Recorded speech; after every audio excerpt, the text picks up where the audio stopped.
அரசு டிவி.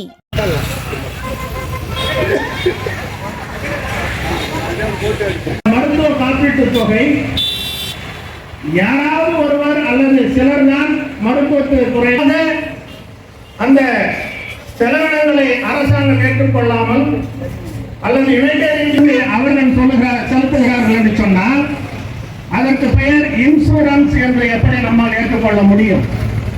எனவே இந்த யுனைடெட் இந்தியா போன்ற நிறுவனங்களுக்கு இந்த தொகையை அளிக்காமல் அரசாங்கமே இந்த பிடித்த அந்த மருத்துவ நோயாளிக்கு வழங்க வேண்டும் என்பதுதான் எங்களுடைய பிரதான கோரிக்கையாக நாங்கள் முன்வைத்து இந்த கருணா ஆர்ப்பாட்டத்தை தமிழ் கொண்டிருக்கிறது. இந்த கல்லூரி பேராசிரியர் பெருந்தகை, மாநிலம் அறிந்த, இந்திய திருநாடு அறிந்த எங்களுடைய பிரபா கல்விமணி கல்வியாளர், அதுதான் இங்க முக்கியம். சிந்தனையாளர், அதுதான் இங்க முக்கியம். கல்வியாளராகவும் சமூக சிந்தனையாளராகவும் செயல்பட்டுக் கொண்டிருக்கிற எங்களுடைய பேராசிரியர் பெருந்தகை தான் இந்த மாவட்ட தலைமை நிகழ்த்திருக்கிறார்கள்.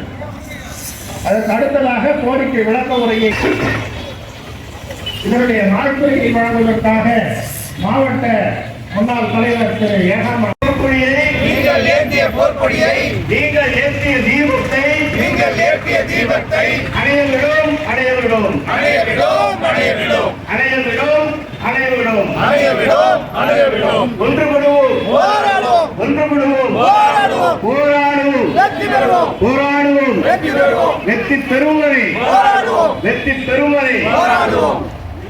இறுதி வெற்றி, இறுதி வெற்றி நமதே. நம்முடைய வீர நாட்டில் சமர்ப்பிக்கின்ற பேராசிரியர் காவல்துறை வழங்க அனைத்து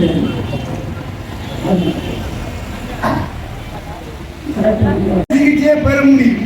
ஆனால் அரசாங்கம் திட்டமிட்டு இந்த மருத்துவமனைகளை அத்தனையும் தேசியமயமாகும். தனியார் மருத்துவமனையை இருக்கக்கூடாது. ஆஸ்பத்திரிகள் டாக்டர்களை பார்ப்பாங்க. சாயங்காலம் இங்க வந்து சாயங்காலம் நீங்கள் ஏற்றிய போர்க்கொடியை, நீங்கள் ஏற்றிய தீபத்தை, நீங்கள் ஏற்றிய தீபத்தை அணையவிடும் அணையவிடும் அணையவிடும் அணையவிடும் அணையவிடும் அணையவிடும் அணையவிடும் அணையவிடும் ஒன்றுபடுவோம், போராடுவோம், ஒன்றுபடுவோம், போராடுவோம், போராடுவோம், வெற்றி பெறுவோம், போராடுவோம், வெற்றி பெறுவோம், வெற்றி பெறுவதை போராடுவோம், வெற்றி பெறுவதை போராடுவோம். இறுதி வெற்றி, இறுதி வெற்றி நமதே.